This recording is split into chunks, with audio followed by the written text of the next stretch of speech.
ایک بزرگ تھے جو فوت ہو گئے، انہوں نے یہ بات مجھے جس طرح سمجھائی تھی وہ آج بھی میں ان کا مشکور ہوں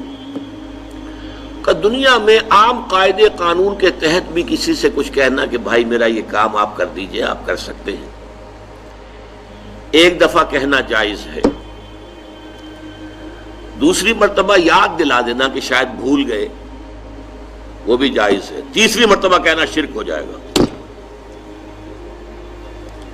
اور اس میں الہا و زاری کرنا اور خوشامدیں کرنا اور گڑ گڑانا یہ تو شرک ہے۔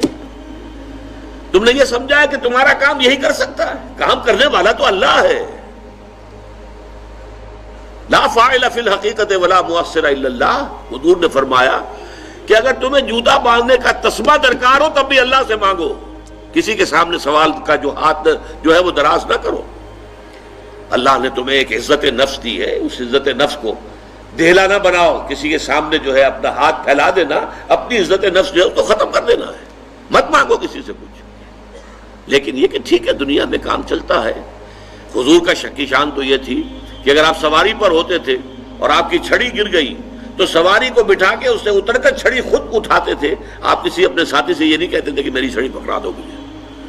آپ کی تو غیرت کا عالم جو ہے وہ بہت بلند تھا، بہت بلند تھا، بہت بلند تھا۔ لیکن دنیاوی عام طریقے سے یہ کہ ٹھیک ہے بھئی آپ ایک کام ہے آپ کر سکتے ہیں، یہ کر دیجیے، اسے کہہ دیا ٹھیک ہے میں کروں گا، پھر بھول گیا یا کچھ اور ہوا،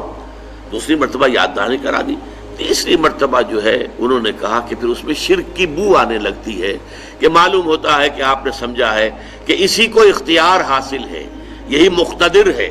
اسی کو آپ کا کام کرنے کا جو ہے وہ پوری قوت اور قدرت حاصل ہے، اور یہ چیز جو ہے یہ شرک کی بو اس میں سے آنی شروع ہو جاتی ہے۔ لیکن یہ ہے معاملہ سارا جو اسباب عادیہ کے تحت، اس سے ماورا آپ کسی کو نہیں پکار سکتے۔